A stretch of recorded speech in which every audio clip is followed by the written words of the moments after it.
5 taon kaming nagsama sa kasal, 5 taon ng pagmamahal na akala ko'y totoo. Ngunit isang gabi, narinig kong pinagtatawanan pala ako ng aking asawa at ng kanyang kabit. Pinaplano nilang kunin ang lahat ng aming savings at ang aking life insurance para raw sa kanilang ibagong simula. Hindi nila akalain ang aking tinig na matagal ng tahimik ay may kakayahang bumulgar ng katotohanan at ibalik ang lahat. Ako si Maria, 32 taong gulang, isang accountant sa Makati. 5 taon na ang nakalipas, ikinasal ako kay Marco, mas matanda sa akin ng 3 taon, isang matagumpay na negosyante. Nakatira kami sa isang malaking villa na may 700 metro kwadrado sa labas ng Makati, kasama ang aking biyenang babae at lalaki. Mula sa labas, lahat ay nagsasabing ako ay nanalo sa loto, na nakuha ko ang isang perpektong buhay, isang perpektong asawa. Ngunit ang perpekto ay madalas na isang maskara lamang, isang matamis na kasinungalingan. Sa loob ng 5 taong iyon, araw-araw kong ipininta ang ngiti sa aking labi, kahit pa sa loob ko ay may nakatagong lungkot. Ang sakit ng hindi pagkakaroon ng anak, ang pait ng mga salitang ibinabato sa akin ni Aling Nena, ang aking biyenan. Anong klaseng babae ka? 5 taon ng kasal, wala pa ring anak. Maubusan ng lahi ang pamilya. Parang sundang na tumutudok sa puso ko ang bawat salita niya. Gabi-gabi, malalim ang gabi, tahimik akong umiiyak, pinapatakan ang aking unan ng mainit na luha, pilit na itinatago ang aking kabiguan mula sa mundong mapanuri. Ang aking buhay ay tila isang balanse, manipis at marupok. Sa isang banda ang kasaganaan. Sa kabilang banda, ang kawalan ng laman sa aking sinapupunan, ang pakiramdam ng pagiging kulang. Ngunit ang lahat ng iyon ay nagbago, isang gabi, ang hating gabi mismo, 3:10 ng madaling araw. Nakabibingi ang katahimikan ng malaking bahay. Nagising ako, tila may tumawag sa aking pangalan, o isang kakaibang kutob. Narinig ko ang mahihinang bulong mula sa opisina ni Marco, sa ibabang palapag. Hindi ito normal. Hindi siya madalas manatili doon ng ganoon kalalim ang gabi.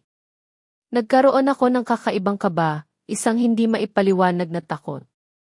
Dahan-dahan akong bumangon, maingat na inilagay ang aking mga paa sa malamig na sahig, baka mag-ingay, baka magising siya. Lumakad ako patungo sa hagdanan, bawat hakbang ay tila isang malakas na tunog sa katahimikan.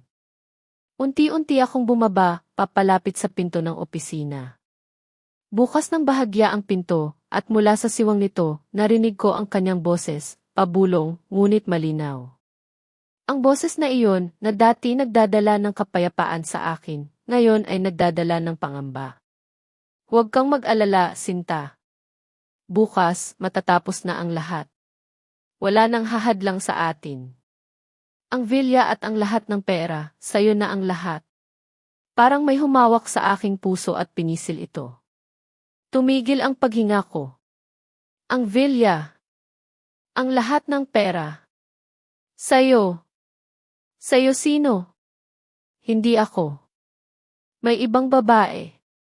Ang aking buong mundo ay tila gumuho sa isang iglap.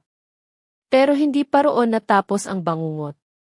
Ang kanyang boses ay naging mas kalmado, tila nagpapaliwanag sa kung sino man ang nasa kabilang linya. Isang perpektong aksidente. Walang makakaalam. Ang mga salitang iyon ay nagpatayo ng balahibo sa aking buong katawan. Isang aksidente. Walang makakaalam. Sino? Sino ang inaaksidente? At bakit? Nagkaroon ako ng kakaibang pakiramdam na tila ang tinutukoy niya ay isang bagay na malapit sa akin na personal. Biglang bumalik sa aking alaala ang nalalapit naming anibersaryo, ang 5 taon ng aming kasal.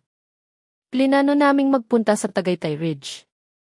Isang regalo, sabi niya, para bumawi sa lahat ng sakit na naramdaman ko. Ang mga salita niya, ang kanyang tono, ang detalye ng isang perpektong aksidente, ang villa, ang pera. Lahat ng iyon ay nagsama-sama sa aking isipan, bumubuo ng isang nakakapanindig balahibong larawan. Nanginginig ang aking mga kamay, nanlamig ang aking buong katawan. Ang tiwalang hahadlang ay tumutukoy sa akin. Ang iisang perpektong aksidente ay para sa akin. Ang biyahe sa Tagaytay Ridge, sa aming anibersaryo, ay hindi isang regalo, kundi isang bitag. Isang bitag ng kamatayan. Ako ang target. Ako ang kanyang gustong alisin. Gusto niya akong patayin. Ang panginginig ay lumaganap mula sa aking mga daliri hanggang sa aking buong pagkatao. Ang pamilyar na tinig ni Marco ay naging tinig ng isang halimaw. Ang mukha niya ay tila nagbago sa aking isip, naging mukha ng isang demonyo. Ang init ng dugo sa aking mga ugat ay tila nawala, napalitan ng yelo. Hindi ko alam kung gaano katagal akong nanatiling nakatayo roon, nakikinig sa aking sariling puso na tila babasag sa takot. Kailangan kong kumilos. Kailangan kong mabuhay, bumalik ako sa aming silid, dahan-dahan, tila multo. Ang bawat hakbang ay mabigat, ang bawat hininga ay parang isang tahimik na sigaw. Si Marco ay mahimbing na natutulog, nakatihaya, ang kanyang mukha ay payapa, tila walang bahid ng anumang kasamaan. Ngunit alam ko na ngayon, ang kapayapaan na iyon ay isang huwad na maskara, ang kanyang mukha ay nakatago sa likod ng kadiliman. Lumayo ako mula sa kanya, humiga sa gilid ng kama, ang aking katawan ay nanigas, lumalayo sa anumang posibleng kontak.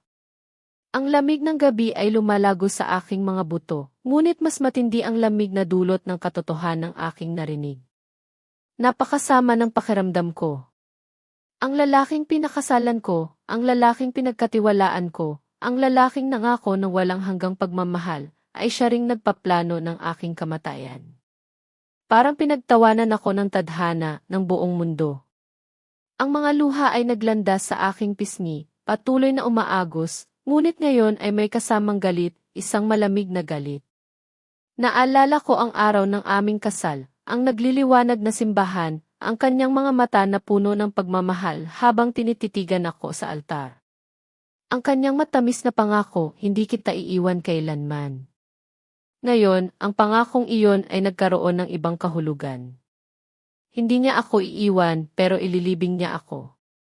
Naalala ko rin ang mga panahong ako'y nalulumbay dahil sa aking problema sa pagbubuntis.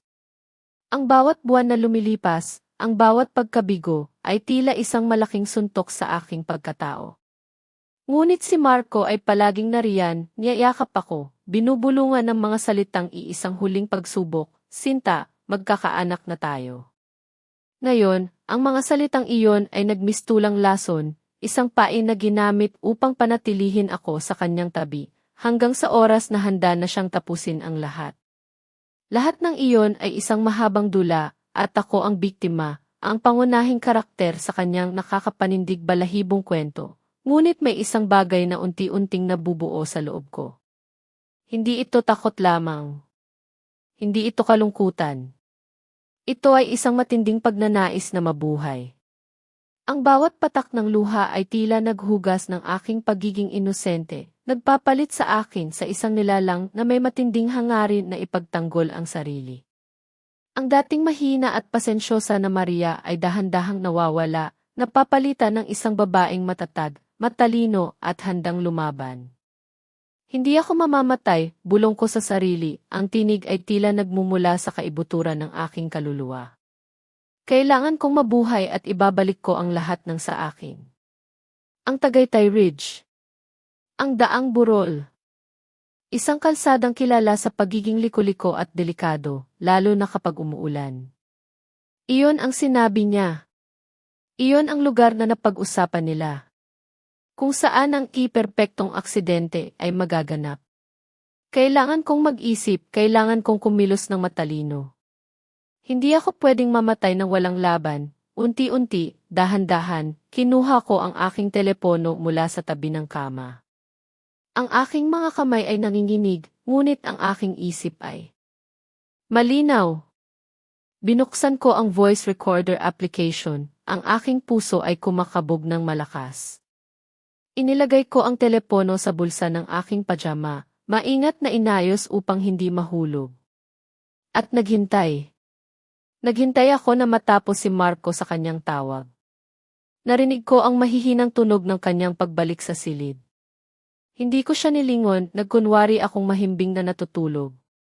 Narinig ko ang kanyang paghigpitan ng pinto, at pagkatapos ay ang tunog ng kanyang mga yabag papalapit sa kama. Ang tunog ng kanyang paghiga. Ngunit hindi ko alam kung kailan, o kung paano, tumigil ang recording. Siguro, dahil bumalik siya sa kwarto, at naisip kong baka may sabihin pa siya. Maya-maya, narinig ko ang kanyang huling bulong bago tuluyang humiga sa tabi ko. Bukas, matatapos na ang lahat. Sa akin na ang lahat. Ang mga salitang iyon ay tila huling kumpas sa aking puso. Nang marinig ko na ang kanyang hininga ay naging regular, hudyat na siya ay mahimbing na natutulog, dahan-dahan kong kinuha ang telepono mula sa aking bulsa. Pinindot ko ang stop sa recording. Ang una kong piraso ng ebidensya. Isang tahimik na sigaw ng paglaban. Nagising ako kinaumagahan, tila walang nangyari. Ang sinag ng araw ay dahan-dahang sumisilip sa aming bintana, nagpipilit magbigay ng liwanag sa isang bagong araw. Ngunit para sa akin, ang liwanag na iyon ay hindi nagdadala ng pag-asa, kundi isang paalala ng dilim na naghihintay. Tiningnan ko si Marco, mahimbing pa rin ang tulog, ang kanyang mukha ay payapa, nakakatakot ang kapayapaan na iyon. Ang mga labi niya, na dati humahalik sa akin ng puno ng pagmamahal, ay ngayon sa aking paningin ay tila mga labi ng isang mandaraya, isang pumatay. Napagtanto ko, ang kapayapaan sa kanyang mukha ay ang kapayapaan ng isang taong may balak na gumawa ng kasamaan, isang kalmado bago ang malakas na bagyo. Dahan-dahan akong tumayo, maingat na inilagay ang aking mga paa sa malamig na sahig upang hindi siya magising. Ang bawat galaw ko ay tila sinasabayan ang tunog ng orasan sa aking dibdib, tik-tak, tik-tak, bawat segundo ay mahalaga. Pumasok ako sa banyo at nilock ang pinto. Ito ang tanging lugar na sa tingin ko ay ligtas ako, kahit panandalian, upang harapin ang aking sarili at ang katotohanan. Naupo ako sa inidoro, ang aking mga kamay ay nanginginig.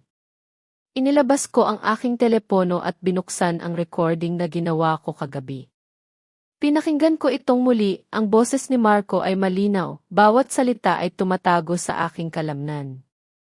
Huwag kang mag-alala, Sinta. Bukas, matatapos na ang lahat. Wala nang hahadlang sa atin. Ang villa at ang lahat ng pera, sayo na ang lahat. At ang pinakamalala, isang perpektong aksidente. Walang makakaalam.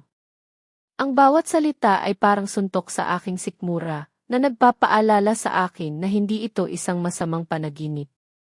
Ito ang aking nakalulungkot na katotohanan. Ang mga luha ay muling naglandas sa aking pisngi, ngunit ngayon ay hindi ito luha ng takot, kundi luha ng matinding galit at determinasyon. Hindi ako papayag. Hindi ako susuko. Kailangan kong kumilos. Mabilis kong inilipat ang audio file sa isang lihim na folder sa aking telepono, binigyan ito ng kakaibang pangalan upang walang sinuman ang makakakita. Pagkatapos, gamit ang isang maliit na USB na dati kong ginagamit sa trabaho, inilipat ko rin doon ang file. Kailangan kong magkaroon ng backup. Kailangan kong maging handa. Sa loob ng ilang saglit, naging kalmado ang aking isip. Binalak ko ang aking susunod na hakbang.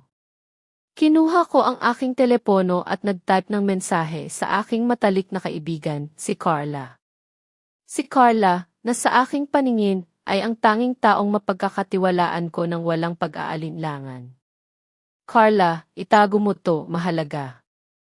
Huwag kang magtanong. Tatawagan kita mamaya. Pinindot ko ang send. Agad siyang nag-reply, tila gising na rin sa ganitong oras. Ha?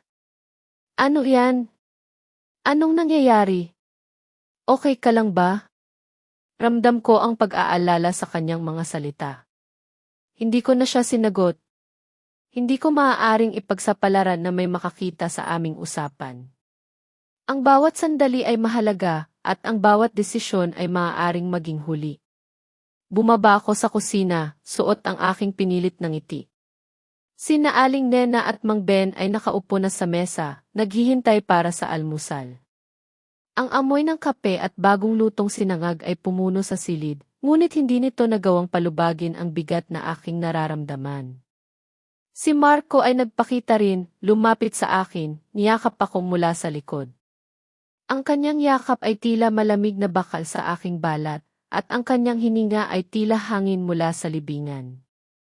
"Good morning, Sinta," bulong niya sa aking tainga, at ang boses na iyon ay nagdulot ng pangingilabot sa akin.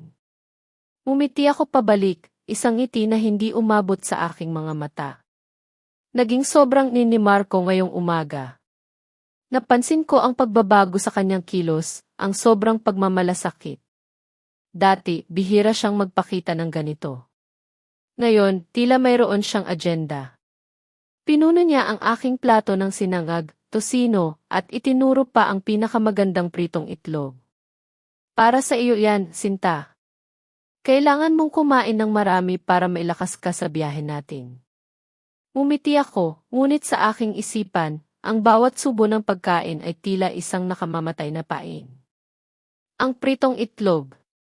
Posible kayang may inilagay siya doon? Isang pampakalma, isang sedative, para wala akong lakas na lumaban. Ang ideya ay nagpalala sa aking pakiramdam. Si Mang Ben, ang aking biyenan, ay nakaupo sa tapat ko, binabasa ang kanyang pahayagan. Pagkatapos ng ilang sandali, ibinaba niya ang pahayagan, tiningnan kami ni Marco. "Mag-ingat kayo sa daang burol. Madulas doon kapag umuulan." Isang maling liko, diretso sa bangin. Ang kanyang mga salita ay tumago sa akin, isang hindi sinasadyang babala, tila mensahe mula sa langit. Tiningnan ko si Marco, ang kanyang mukha ay puno ng kumpiyansa, tila walang panginginig. "Huwag po kayong mag-alala, Tay. Chine-check ko na po ang weather. Maganda naman ang panahon ngayon. Walang ulan." Ngunit sa aking isip, ang kanyang mga salita ay puno ng pagmamataas, isang pagmamataas na magiging sanhi ng kanyang pagbagsak, o ng aking pagbagsak. Pinilit kong umiti at kumuha ng kaunting sinangag. "Masakit po kasi ang tiyan ko, Marco," sabi ko, may kasamang malumanay ng ngiti, pilit na pinaniniwalaan siya. "Kaya hindi po ako masyadong makakain." Ang aking mga kamay ay bahagyang nanginginig habang hinawakan ang tinidor, pilit na iniiwasan ang itlog, ang tosino, ang lahat ng posibleng naglalaman ng kanyang nakakamatay na lason. Tanging kanin at kaunting kape ang aking kinain. Ang bawat pagsubo ay tila pagsubok sa aking tibay, sa aking pag-arte. Pagkatapos ng almusal, agad akong umakyat sa kwarto.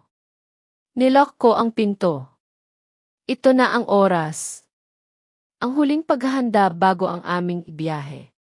Kinuha ko ang isang maliit na pouch na dati kong ginagamit bilang makeup kit. Inilagay ko roon ang aking pasaporte, ang ilang libong pisong cash na matagal ko nang itinago sa ilalim ng aking drawer, ang aking telepono, at ang HP drive na naglalaman ng katibayan ng kanyang krimen. Kailangan ko itong dalhin. Ito ang magiging kaligtasan ko, ang aking pagkakataon. Bago ako lumabas, kinuha ko muli ang aking telepono. Nag-type ako ng isa pang mensahe kay Carla, mas detalyado, mas seryoso. "Kung hindi ako tumawag mamaya, buksan mo ang file at dalhin agad sa pulis o abogado. Huwag kang magtiwala kahit kanino." Pinindot ko ang send. Nanginginig ang aking mga kamay, ngunit ang aking kalooban ay matatag. Alam kong ipagtatanggol ako ni Carla. Alam kong hindi niya ako pababayaan. Huminto ako sa tapat ng salamin, tiningnan ang aking sarili. Ang dating Maria ay wala na. Ang babaeng nasa salamin ay may titig na matalim, puno ng determinasyon. Hindi na ako isang biktima. Ako ay isang nakaligtas. Ako ay isang mandirigma. Handa na ako sa laban. Kung ikaw ang nasa sitwasyon ni Maria, ano ang una mong gagawin para mailigtas ang sarili mo? Mag-comment sa ibaba at ibahagi ang iyong mga saloobin. Nagsimula ang biyahe patungong Tagaytay Ridge. Ang sikat ng araw ay tila nakikisali sa aming paglalakbay, nagbibigay ng kakaibang kinang sa paligid. Ngunit sa loob ng sasakyan, ang hangin ay puno ng tensyon na tanging ako lamang ang nakakaramdam. Si Marco, sa kanyang panig, ay pinilit magpakita ng kaswal na kaayusan. Binuksan niya ang radyo at pinatugtog ang aming paboritong kanta, isang lumang balad na puno ng pagmamahal. Umiti siya sa akin, isang ngiti na dati nagpapagaan ng aking loob, ngunit ngayon ay tila nagtatago ng 1,000 kasinungalingan. Pinilit kong umiti pabalik, ang aking mga mata ay nakatingin sa labas ng bintana, ngunit ang aking isipan ay aktibo, maingat na inaanalisa ang bawat galaw niya. Naramdaman ko ang paglagay niya ng kanyang kamay sa aking hita, bahagyan niya akong pinisil. Pilit kong hindi ipinahalata ang aking pagkasuklam. Ang bawat kilos niya, ang bawat salita, ay isang pakulo lamang. Isang bitag. Kailangan kong manatiling gising, alerto, at handa. Ilang minuto ang lumipas, huminto siya sa isang gas station. Bibili lang ako ng inumin, Sinta. May gusto ka ba? Tanong niya. Umiling ako. Nang bumalik siya, may hawak siyang 2 bote ng tubig at isang maliit na box. Oh, meron pala akong dala para sa iyo, sabi niya, sabay abot ng box. Binuksan niya ito at nakita ko ang 2 maliliit na puting tableta. Para sa hilo yan, Sinta. Alam kong madalas kang mahilo sa biyahe, lalo na sa paakyat. Inabot niya sa akin ang isa sa mga tableta at isang maliit na bote ng tubig. Ang aking puso ay kumabog ng mabilis. Ito na. Ang lason. Ang pampakalma. Ang aking isip ay mabilis na nag-iisip, naghahanap ng paraan upang tanggihan ang mga ito nang hindi nagdudulot ng hinala. Umiti ako sa kanya, pilit na ginagawang matamis ang aking boses. Salamat, Marco. Napakabait mo talaga. Nagkunwari akong nag-iisip, bahagyang hinaplos ang aking ulo. Pero, Marco, mas mainam kung inumin ko tumalapit sa daang burol. Kung ngayon ko iinumin, baka magising ako sa kalagitnaan ng biyahe. Mas gusto ko sanang magising kapag naroroon na tayo, para mas ma-enjoy ko ang tanawin. Nakita ko ang isang bahagyang pagbabago sa kanyang ekspresyon. Isang mabilis na pagkunot ng noo, isang iglap ng pagdududa. Ngunit mabilis din niya itong pinilit na itago at ngumiti pabalik. Tama ka nga. Mas mainam nga iyon, sabi niya, at inilagay muli ang mga tableta sa box. Napabuntong hininga ako ng patago. Nakaligtas ako sa unang pagsubok. Habang nagpapatuloy ang aming biyahe, patuloy si Marco sa pagtatangkang magpakita ng pagmamahal. Nagsimula siyang magkwento tungkol sa aming bagong buhay, ang simula ng bagong buhay para sa atin. Ang bawat salita niya ay tila sumusuka ng lason sa aking tainga. Makakalimutan na natin ang lahat ng sakit, Sinta. Magsisimula tayo ulit. Tayo lang 2. Ang aking tiyan ay kumulo, gusto kong sumigaw, gusto kong ibulgar ang kanyang kasamaan. Ngunit pinigilan ko ang aking sarili. Hindi pa ito ang tamang oras. Kailangan kong subukan siya. Kailangan kong makita kung gaano kalalim ang kanyang kasinungalingan, ang kanyang pagiging walang puso. Tumingin ako sa kanya, ang aking tinig ay kalmado, halos malungkot. Marco, kung may mangyari sa akin balang araw, anong gagawin mo? Bahagya siyang natawa, isang tawa na hindi umabot sa kanyang mga mata. Maria, anong sinasabi mo? Bakit ka naman magkakaganyan? Huwag kang mag-alala. Walang mangyayari sa iyo. Nandito ako para protektahan ka. Ang kanyang mga salita ay walang laman, isang hungkag na pangako. Ang kanyang tingin ay walang pag-aalala, walang pagmamahal. Isang walang puso na sagot mula sa isang taong walang puso. At pagkatapos, biglang nangyari ang hindi inaasahan, narinig ko ang ringtone ng aking telepono. Nagulat ako. Pagtingin ko, si Aling Nena. Ang aking biyenan. Kumunot ang aking noo. Bakit siya tatawag? Kinuha ko ang telepono. Sino yan? Tanong ni Marco, bahagyang nabigla. Si Aling Nena po, sagot ko. Ah, baka nangangamusta lang. Sige, sagutin mo at ilagay mo sa loudspeaker para marinig ko rin. Utos niya. Ginawa ko ang kanyang sinabi. Ang aking puso ay kumakabog ng malakas. Hello po, Aling Nena. Ang boses ni Aling Nena ay agad na tumambad sa amin, puno ng pag-iyak, nanggagaling sa isang lugar na tila ospital. Maria, anak. Nasaan kayo? Si Marco. Naaksidente. Patay na raw siya. Ang aking buong mundo ay tila huminto. Ang mga salita niya ay umalinggaw sa aking tainga. Patay na raw siya. Si Marco. Hindi ako. Si Marco na nagmamaneho ay biglang napapreno. Ang sasakyan ay dumulas, nagulat ang mga gulong sa kalsada at huminto kami ng biglaan. Ang kanyang mukha ay naging puting-puti, tila wax. Ang kanyang mga mata ay nanlaki sa matinding takot at pagkabigla. Agad niyang inagaw ang telepono mula sa aking kamay. Ma! Ano? Hindi. Buhay ako. Sino ang patay?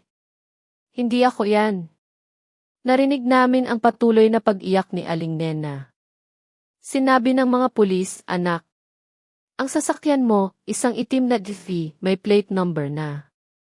Natagpuan sa daang burol. Nasunog daw. Hindi na raw makilala ang driver, pero ang lahat ng papeles, pangalan mo, Marco. Nasa ospital kami ngayon. Wala na ang anak ko. Si Marco ay nanginig. Ang kanyang mga kamay ay nanginginig habang hawak ang telepono. Hindi totoo yan, ma. Hindi ako yan. Buhay ako. Nasa tabi ko si Maria. Hindi po ako. Sa gitna ng kanyang matinding pagtanggi at pagkabigla, tumingin ako sa kanya. Ang kanyang mga mata ay puno ng takot, pagkalito, at isang matinding pangamba. Ang dating Marco, ang kumpiyansang negosyante, ang mastermind ng aking pagpatay, ay ngayon ay isang duwag na bata, nanginginig sa takot, at doon, sa gitna ng kaguluhang iyon, narinig ko ang isang malamig na katotohanan. Isang bagay ang malinaw na lumitaw sa aking isipan, tulad ng isang nakakatakot na misteryo na biglang nabigyang linaw. Ang kanyang plano. Ang kanyang di-perpektong aksidente. Ito ay binaliktad. Mayroong ibang tao. May ibang tao na mas matalino, mas malupit, na naglalaro sa itaas niya. Ang taong gustong patayin ni Marco ay buhay, at ang taong pinaplano niyang patayin ay naging, sa isang iglap, ang biktima. Ngunit hindi ako. Siya. Si Marco mismo ang namatay. Ang multo ng aking sariling kamatayan ay lumitaw, ngunit hindi para sa akin, kundi para sa kanya. Agad niyang inihagis ang telepono sa passenger seat, hindi na inintindi ang pag-iyak ng kanyang ina. Mabilis niyang pinaikot ang manibela, ang sasakyan ay umikot ng biglaan, at pinaharurot niya pabalik patungong Makati. Ang kanyang mga kamay ay mahigpit na nakakapit sa manibela, ang kanyang mukha ay puting-puti pa rin, at patuloy siyang nagdadayal, sinubukan niyang tawagan ang iba't ibang numero, ngunit walang sumasagot. Ang tunog ng kanyang telepono na busy o hindi sumasagot ay tila naging soundtrack ng kanyang sariling bangungot. Ang biyahe pabalik sa Makati ay tila isang malabo na bangungot. Si Marco ay nagmamaneho ng napakabilis, hindi inaalintana ang mga batas trapiko. Ang kanyang mukha ay nanatiling puting-puti at ang kanyang mga mata ay puno ng matinding takot. Sa bawat segundo na lumilipas, ramdam ko ang bigat ng katotohanan na bumabalot sa kanya. Para sa akin, ang bawat kilometro ay tila naglalayo sa akin mula sa posibleng bitag at naglalapit sa akin sa posibleng kalayaan o sa isang mas malalim na misteryo. Pagdating namin sa ospital, ang eksena ay magulo. Nakita namin sina Mang Ben at Aling Nena sa emergency room, nakaupo sa isang silya, luhaan. Si Aling Nena ay umiiyak ng malakas, at si Mang Ben ay pinipilit siyang pakalmahin, ngunit ang kanyang mga mata ay puno rin ng lungkot at pagkalito. Nang makita kami, ang kanilang mga mukha ay nagulantang. Hindi nila inaasahan na makita si Marco, buhay, nakatayo sa tabi ko. Marco! Anak, sigaw ni Aling Nena, at agad siyang tumayo, niyakap ng mahigpit ang kanyang anak. Niyakap niya si Marco ng napakahigpit, tila ayaw ng pakawalan. Habang umiiyak, pinupukpok niya ang likod ni Marco. Buhay ka talaga? Sino ang nasa loob? Sino ang namatay? Ang kanyang mga tanong ay puno ng pagkalito at pag-asa. Lumabas ang isang doktor, ang kanyang mukha ay seryoso. Kayo po ba si Marco Reyes? Tanong niya kay Marco. Opo, ako po, sagot ni Marco, ang kanyang tinig ay nanginginig. Elilith Reyes, masaya po kaming malaman na buhay po kayo. Ngunit kailangan po naming ipaalam sa inyo, ang lahat ng papeles, ang rehistro ng sasakyan, at ang mga G na natagpuan sa nasunog na sasakyan ay nakapangalan po sa inyo. At sa kasamaang palad, ang katawan po na natagpuan sa loob ay hindi na po makilala dahil sa matinding pagkasunog. Kailangan po naming magsagawa ng CT test para sa formal na pagkakakilanlan. Ang mga salita ng doktor ay parang bombang sumabog sa aming pandinig. Si Aling Nena ay muling umiyak ng malakas. May gustong manakit sa anak ko, sigaw niya, ang kanyang mga mata ay puno ng galit at takot. Ang kanyang pagmamahal sa kanyang anak ay bulag, hindi niya nakita ang pagiging masama ni Marco. Si Marco, na nakikinig sa mga salita ng doktor, ay unti-unting namutla. Nang marinig niya ang salitang kipulis, nakita ko ang isang bahagyang panginginig sa kanyang mga mata, isang mabilis na kaba. Alam niya na ang kanyang sikreto ay malapit ng mabunyag. Ang kanyang planong patayin ako ay biglang binaliktad at ngayon, siya ang nakatayo sa hukay na kanyang hinukay. Ang kanyang pagkamangha ay napalitan ng isang malalim na pagkatakot. Ang kanyang sariling kamatayan, ang multo ng biktima, ay ngayon ay nasa kanyang balikat. Habang pinagmamasdan ko ang kanyang pagkabigla at pagkalito, nagsimulang umikot ang aking isipan. Hindi ito simpleng aksidente. Ito ay isang paghihiganti. Isang perpektong pagkabaliktad. Ang kanyang sinabi sa kanyang kabit, imposibleng mabuhay sa daang burol. Sino ang taong namatay sa kanyang sasakyan? Sino ang nagplanong ito? Ang kanyang kabit. O may iba pa? Ang kanyang plano ay perpekto, ngunit mayroong ibang tao na mas perpekto. Isang mas malaking laro ang nagaganap at si Marco, sa kanyang pagiging akalaing matalino, ay naging biktima sa kanyang sariling balak. Maya-maya, lumapit ang ilang pulis at kinuha si Marco para sa pagtatanong. Bago siya umalis, tumingin siya sa akin. Ang kanyang mga mata ay puno ng iba't ibang emosyon, takot, galit at isang matinding pagtataka. Ngunit sa lahat ng iyon, may nakita akong isang kalkulasyon. Alam niyang ako ang pinakamahalagang saksi sa kanyang buhay at sa kanyang kamatayan. Sa isang iglap, ang aming relasyon ay nagbago. Hindi na siya ang aking asawa. Hindi na ako ang kanyang biktima. Kami ay magkalaban sa isang laro ng chess, at ang tunay na laro ng buhay at kamatayan ay nagsisimula pa lamang. Ang biyahe patungong ospital ay tila isang malabo at nakakabinging pagtakbo. Ang isipan ni Marco ay naguguluhan, ang kanyang mga mata ay nananatiling nanlalaki sa takot, at ang kanyang mga kamay ay mahigpit na nakakapit sa manibela, tila pinipiga ang gulong ng kanyang sariling kapalaran.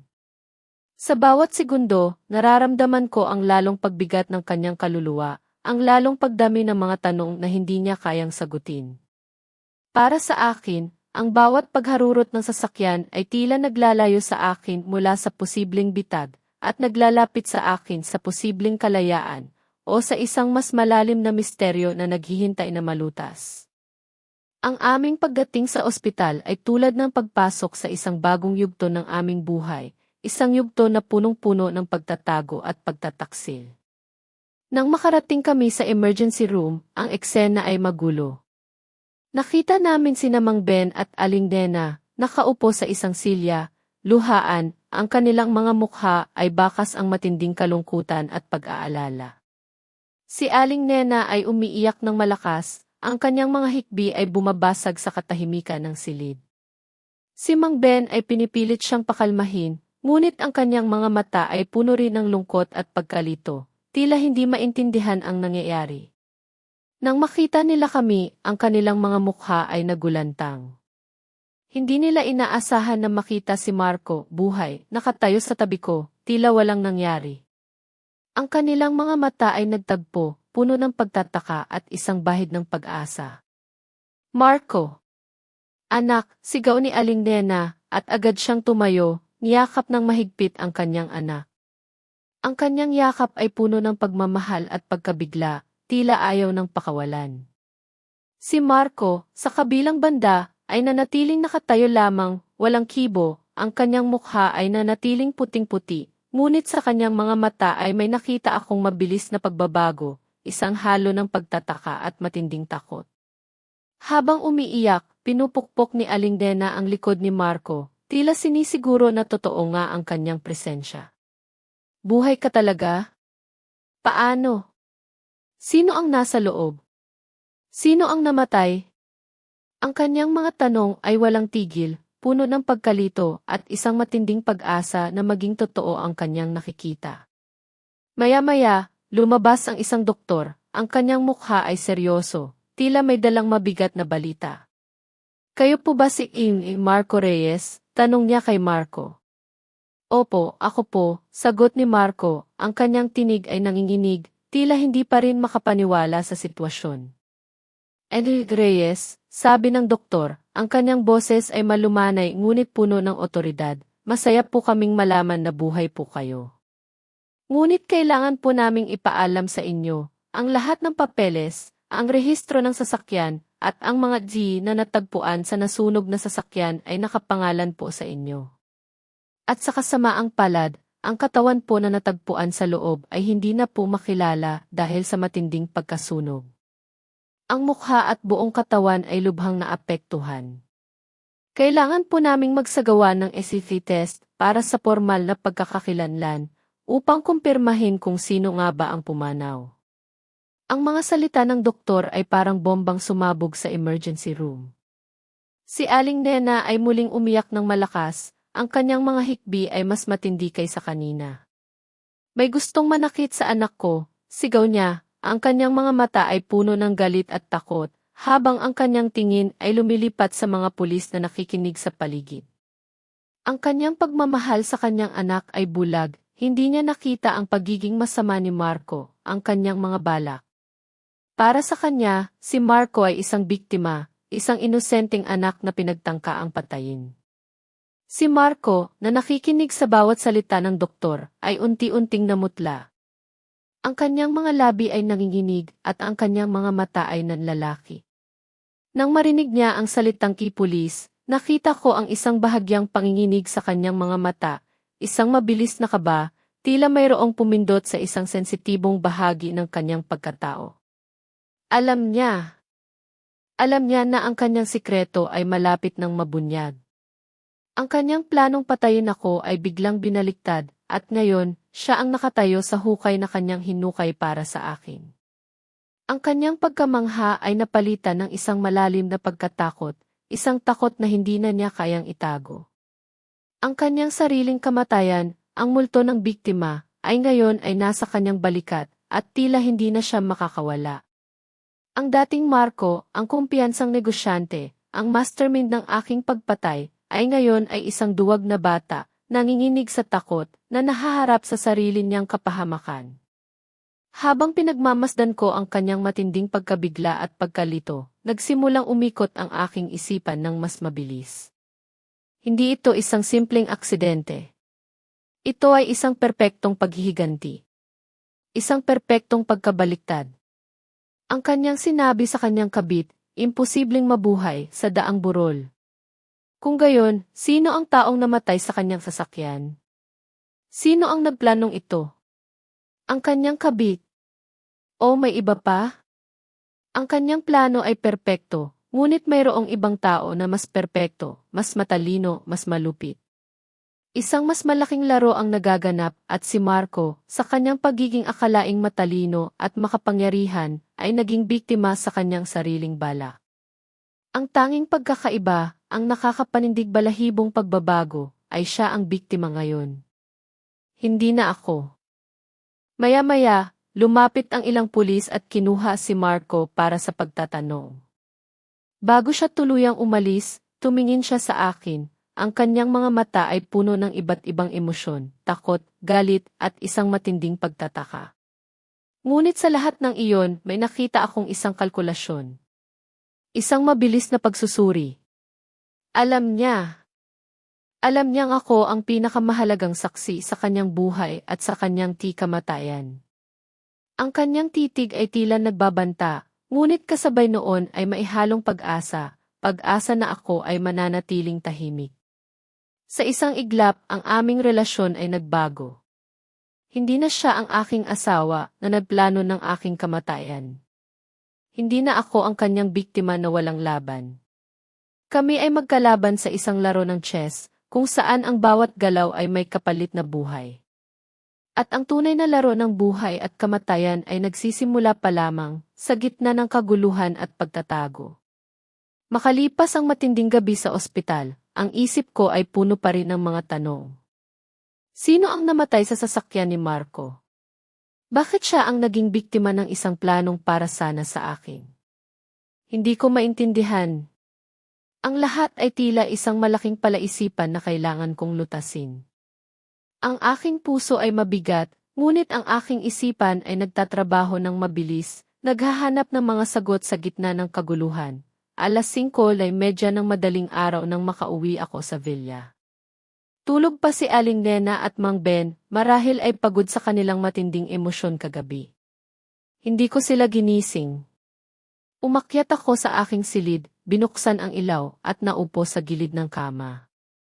Ang aking mga mata ay nakatingin sa kisame, pilit na pinagsasama-sama ang mga piraso ng impormasyon. 1:00 ng madaling araw, habang nasa ospital pa kami, may natanggap akong mensahe sa aking telepono. Isang anonymous na numero. Binuksan ko ito, ang aking puso ay kumakabog.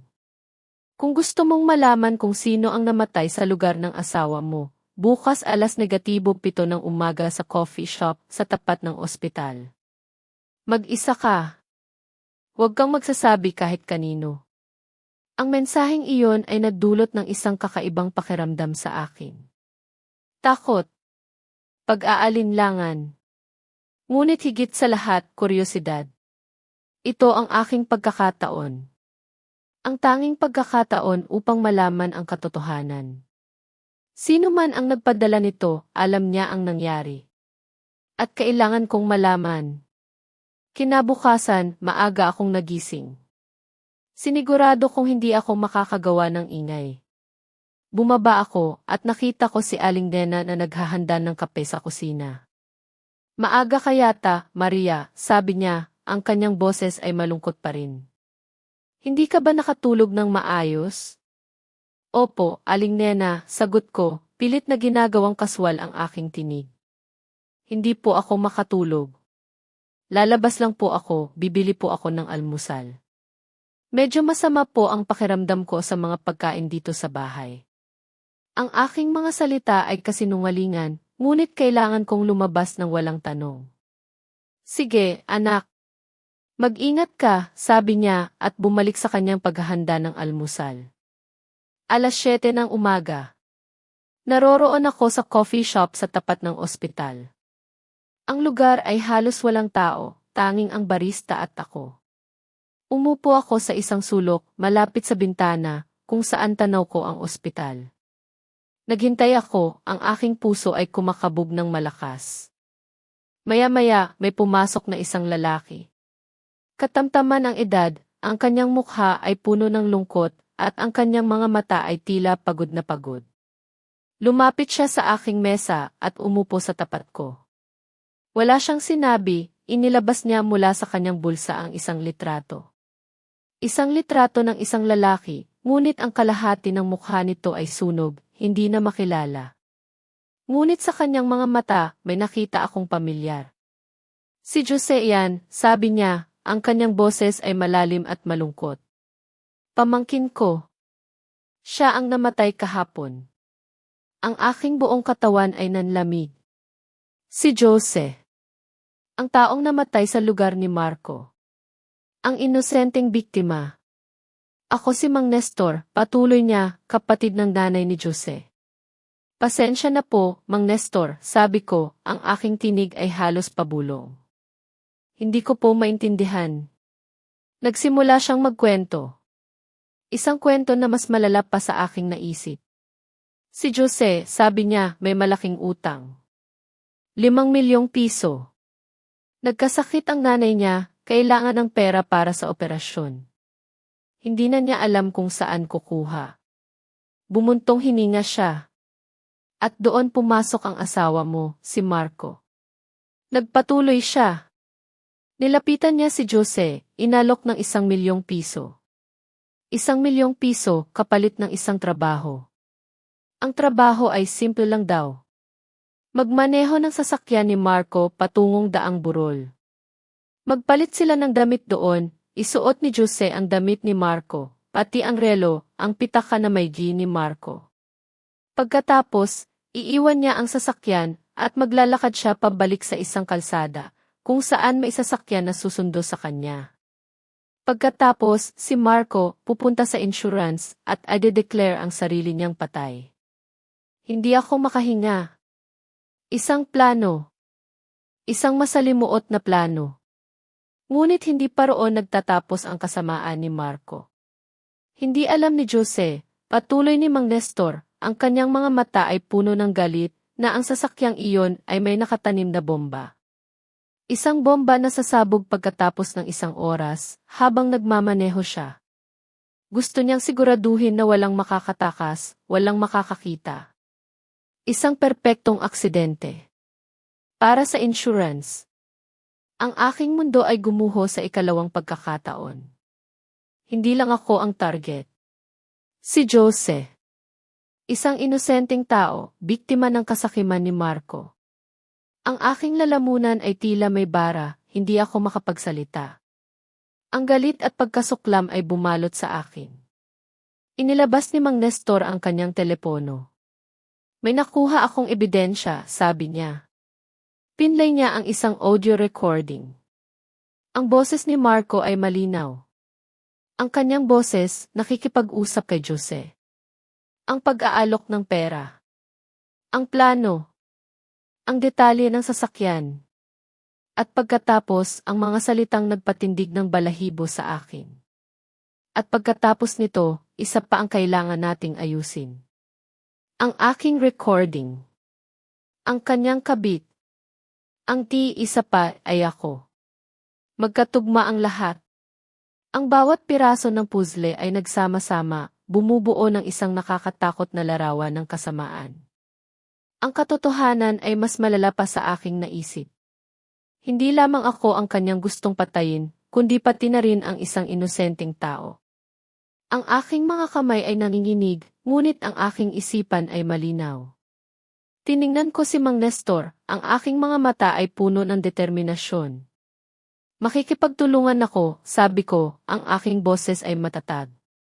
Ilalabas natin ang lahat. Hindi natin pwedeng hayaan ang kasamaan niya na manatili.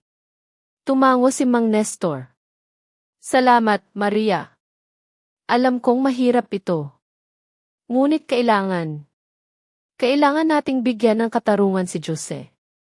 Bahagya siyang huminga. Ngunit kailangan mo ring mag-ingat, Maria. Si Marco. Hindi siya madaling sumuko. Marami siyang koneksyon. Marami siyang pera. Delikado siya. Huwag mo siyang maliitin. Ang kanyang babala ay tumagos sa akin. Alam ko. Ngunit ngayon, hindi na ako takot. Ngayon, mayroon na akong dahilan upang lumaban. Para sa sarili ko at para kay Jose, ang kinabukasan ay dumating na may dalang bagong tensyon. Alam kong malapit na ang katotohanan. Alam kong malapit nang mabunyag ang lahat ng kasamaan. Ngunit bago iyon, kailangan kong harapin si Marco sa huling pagkakataon sa harap ng batas. Maaga pa, habang nag-aalmusal kami, si Marco ay nagpapanggap na kalmado, tila walang nangyari.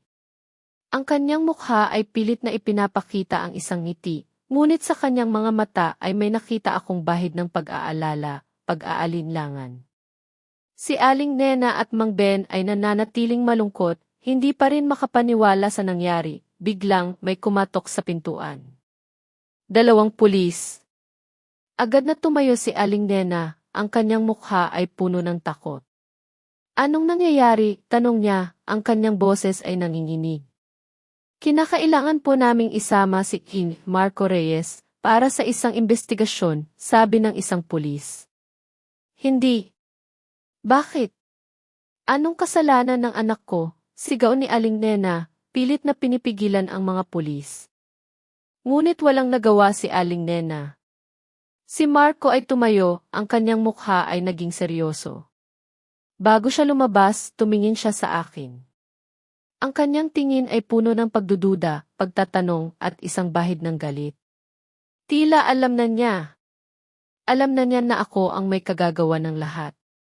Pinilit kong hindi siya titigan pabalik, na natili akong kalmado, ang aking puso ay kumakabog ng malakas.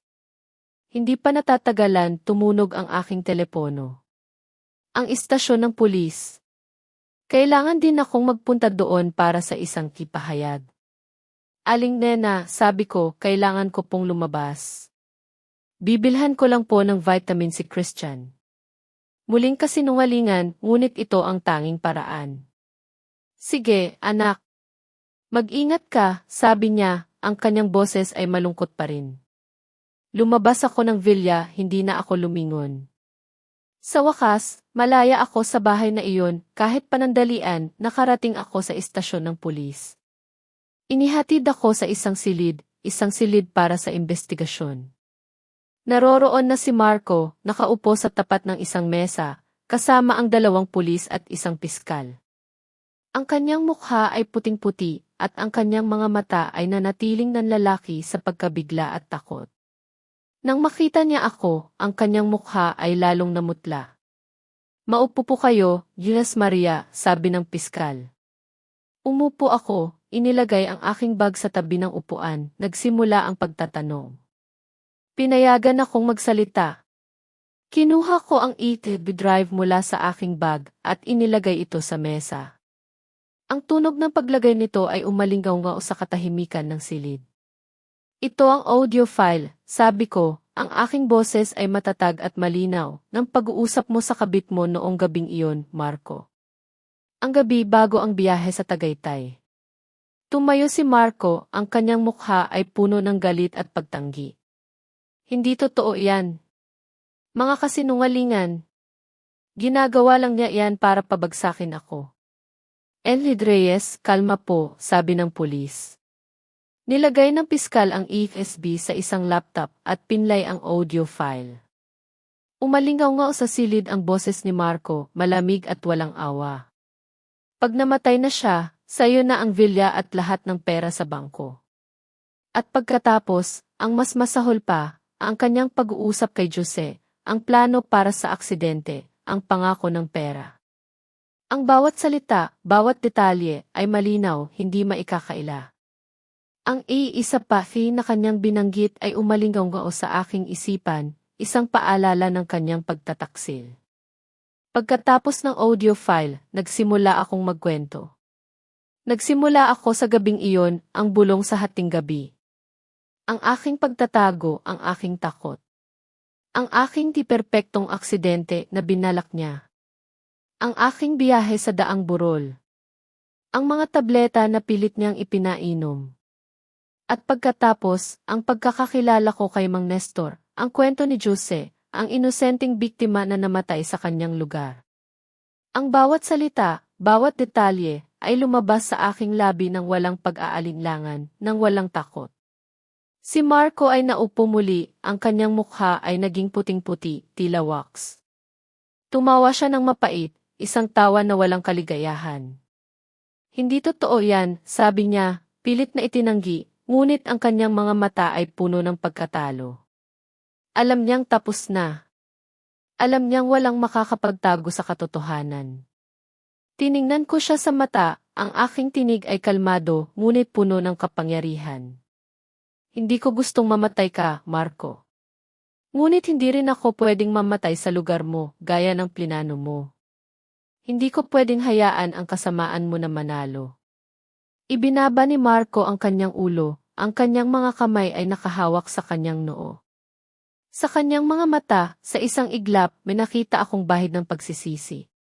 Isang huling pagtanggap ng kanyang pagkakamali. Ngunit huli na ang lahat, pagkatapos ng ilang oras, formal na inihayag ng piskal. Marco Reyes, kayo po ay formal na kinasuhan para sa tangkang pagpatay kay Ms. Maria Reyes at sa pagpapalit ng pagkakakilanlan sa isang nakamamatay na aksidente na nagdulot ng kamatayan ni Jose Reyes. Kayo po ay mananatili sa aming kustodya para sa karagdagang investigasyon. Tumayo ako at lumabas ng silid. Ang aking mga hakbang ay magaan, ngunit ang aking puso ay mabigat. Pakiramdam ko, isang malaking bahagi ng aking buhay ay biglang naputol. Ang aking kasal. Ang aking 5 taon. Ang lahat ay tapos na. Hindi ko alam kung ano ang mangyayari kay Marco, ngunit alam kong ang aking buhay ay nagsisimula pa lamang, malaya mula sa kanya. Kung kayo ay nakikinig pa hanggang dito, tulungan niyo akong mag-comment ng numero 1 sa ibaba, upang malaman ko na may mga kaibigan pa rin na kasama ko sa paglalakbay na ito. Ang inyong presensya ay ang pinakamalaking inspirasyon upang ipagpatuloy ko ang huling bahagi, ang luha at katahimikan. Pagkalipas ng ilang araw, ang balita ay kumalat na tila apoy sa tuyong damo. Si Marco ay formal ng kinasuhan para sa tangkang pagpatay at pagpapalit ng pagkakakilanlan sa isang nakamamatay na aksidente.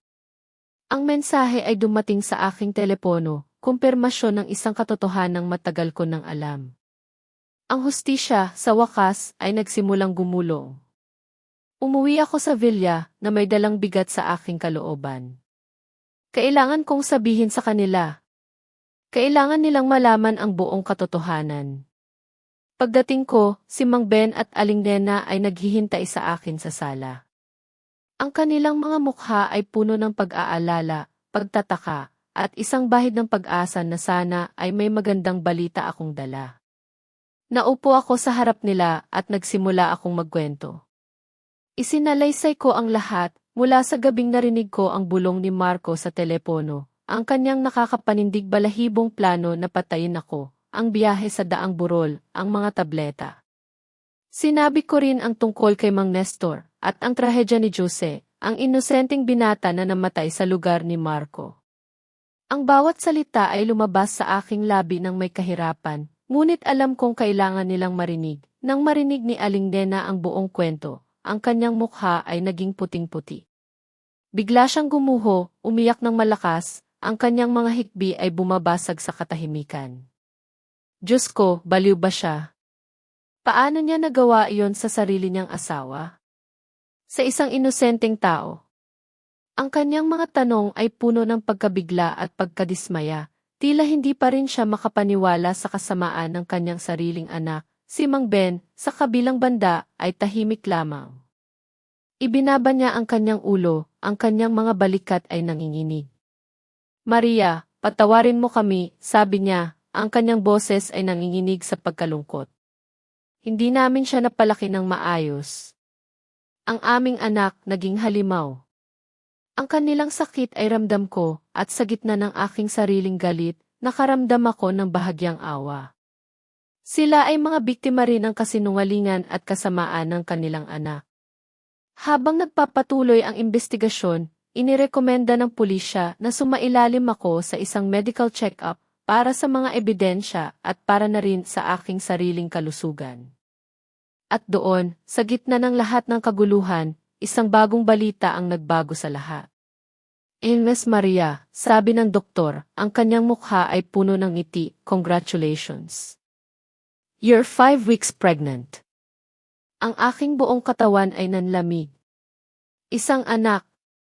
Dumating ito sa panahong winawasak ang aking kasal, sa panahong ang aking mundo ay gumuho. Ang luha ay muling naglandas sa aking pisngi, ngunit ngayon ay halo-halo. Tuwa, gulat, takot. Paano? Paano ko bubuhayin ang anak na ito mag-isa? Ngunit sa gitna ng aking pagkalito, may isang maliit na tinig sa aking puso na nagsasabi, pag-asa.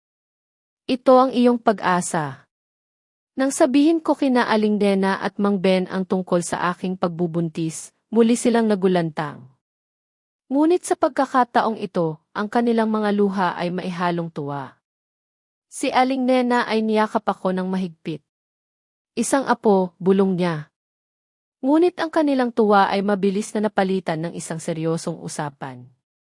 Mag-impact ka na, anak, sabi ni Aling Nena. Ang kanyang boses ay malumanay ngunit puno ng determinasyon. Ang bahay na ito ay hindi na mapayapang lugar. Dito, mas lalo ka lang masasaktan. Kailangan mo ng bagong simula kasama ang iyong anak. Lumayo ka. Magtago ka. Muna, para sa inyo ng iyong magiging anak. Pero, Aling Nena hindi, Maria, sabi ni Mang Ben, ang kanyang tinig ay matatag. Tama ang nanay ni Marco. Kailangan mo ng bagong simula. Hindi mo na kailangan manatili sa amin. Kahit paano, marami ka ng pinagdaanan dahil sa anak namin. Kunin mo to, anak. Inabot niya sa akin ang isang selyadong sobre. Nang buksan ko, nakita ko ang 100,000 piso. Kahit paano, mabawasan ang bigat ng aming konsensya. Gamitin mo ito para sa bagong simula ninyo ng iyong magiging anak. Ang kanilang mga salita ay tumago sa akin. Ang kanilang pagmamahal sa kabila ng lahat. Tumango ako, ang aking mga mata ay puno ng pasasalamat. Salamat po, Aling Nena, Mang Ben. Kinabukasan, bitbit ko ang aking mga gamit at ang isang maliit na pouch na naglalaman ng aking mga mahahalagang dokumento at ang aking pag-asa. Lumabas ako ng villa sa huling pagkakataon. Walang Marco. Walang kasinungalingan. Walang takot. Tumingin ako sa kalangitan, ang aking puso ay puno ng isang kakaibang ginhawa. Iniwan ko ang isang buhay na puno ng pagtataksil at sakit, at nagsimula ako ng isang bagong kabanata, kasama ang isang bagong buhay na lumalaki sa aking sinapupunan. Isang bagong simula para sa akin at sa aking anak. Bumalik ako sa aming probinsya, sa yakap ng aking mga magulang. Sa kanilang tahanan, nahanap ko ang kapayapaan na matagal nang nawala sa akin. Hindi sila nagtanong ng marami, basta niyakap lang nila ako. Ang kanilang pagmamahal ay tila balabal na bumabalot sa aking sugatan na puso. Sa piling nila, naramdaman kong ligtas ako, at doon ko unti-unting pinagsama-sama ang mga pira-pirasong bahagi ng aking buhay. Pagkalipas ng 9 na buwan, isinilang ko ang isang malusog na batang lalaki. Christian ang ipinangalan ko sa kanya, hango sa salitang i-Christ, na nangangahulugang katotohanan at pag-asa. Si Christian ang aking bagong buhay, ang aking dahilan upang lumaban at mabuhay. Ang bawat iyak niya, ang bawat ngiti, ay nagbibigay ng bagong kahulugan sa aking pagkatao. Ang pagiging ina, sa kabila ng lahat ng pagsubok, ay ang pinakamagandang regalo sa akin. Naging simple ang aming pamumuhay. Sa tapat lamang ng aming bahay, nagbukas ako ng isang maliit na sari-sari store. Sapat ang kita nito upang kami ay makakain, at upang matustusan ang mga pangangailangan ni Christian. Araw-araw, nakikita ko ang aking anak na lumalaki, matalino at punong-puno ng pagmamahal. Ang kanyang mga mata ay nagdadala ng liwanag sa aking mundo. Makalipas ang ilang taon, isang hapon, may kumatok sa aming pintuan. Si Aling Nena at Mang Ben matanda na sila, at ang kanilang mga mukha ay bakas ang mga bakas ng panahon at lungkot. Nag-aalangan silang pumasok. Pinapasok ko sila.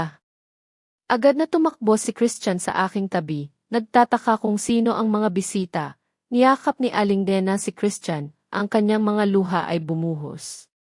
Apo, bulong niya, habang hinahaplos ang buhok ng aking anak. Hindi ko sila pinigilan.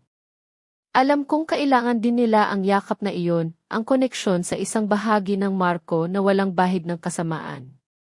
Si Mang Ben ay tahimik lamang, ngunit ang kanyang mga mata ay puno ng pagsisisi at pagmamahal para sa kanyang apo. Mula noon, paminsan-minsan, dumadalaw sila, nagdadala ng mga regalo para kay Christian, at unti-unting lumalalim ang kanilang koneksyon. Sa loob ng mga taon na iyon, may natanggap akong liham mula kay Marco, mula sa bilangguan. Isinulat niya doon ang kanyang pagsisisi, ang kanyang paghingi ng tawad, at ang kanyang pagnanais na makilala si Christian. Binasa ko ang liham, ngunit hindi ko ito sinagot.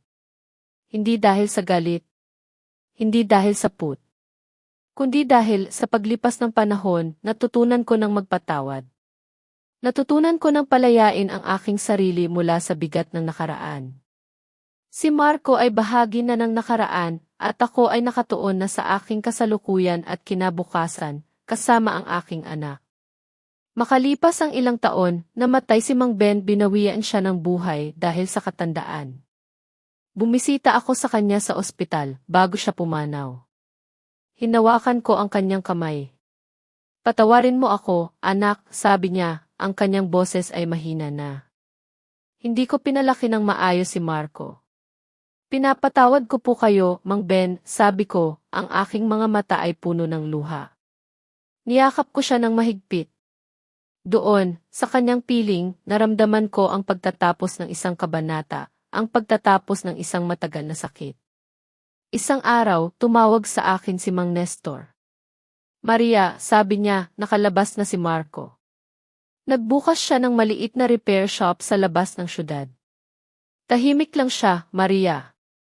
Hindi ko sinagot si Mang Nestor. Hindi ko rin siya hinanap. May mga pagkakataon sa buhay na mas mainam na hayaan na lang ang nakaraan, manatili sa mga alaala, at magpatuloy sa buhay ng may kapayapaan. Si Christian ay lumaki, matalino at mapagmahal. Siya ang aking inspirasyon, ang aking lakas. Ang aming relasyon ay matatag, puno ng pagmamahal at pagtitiwala. Sa bawat araw na lumilipas, ipinagmamalaki ko ang lalaking aking pinalaki. Siya ang bunga ng aking paglaban, ang aking tagumpay. Ang kwento ni Maria ay nagtatapos dito, isang paglalakbay mula sa bingit ng kamatayan patungo sa kapayapaan ng isang bagong simula. Ano ang inyong masasabi sa mga naging desisyon ni Maria sa kabila ng lahat ng pinagdaanan niya? May iba pa ba kayong gagawin kung kayo ang nasa kanyang posisyon, lalo na nang malaman niya ang buong katotohanan? Ibahagi ang inyong mga saloobin sa comment section.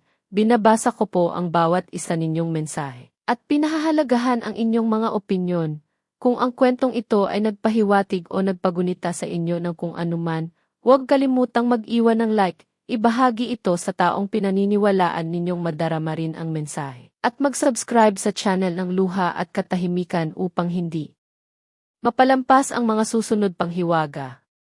Hanggang sa susunod na kwento, at sino ang makapagsasabi, baka sa susunod ikaw na ang bida sa sarili mong paghahanap ng katotohanan o ang muling makakatuklas ng isang nakatagong hiwaga. Ang kwentong ito ay kathang-isip. Ang mga pangyayaring ipinakita ay hindi dapat tularan sa totoong buhay, kundi magsilbing pagninilay tungkol sa mga ugnayan ng tao.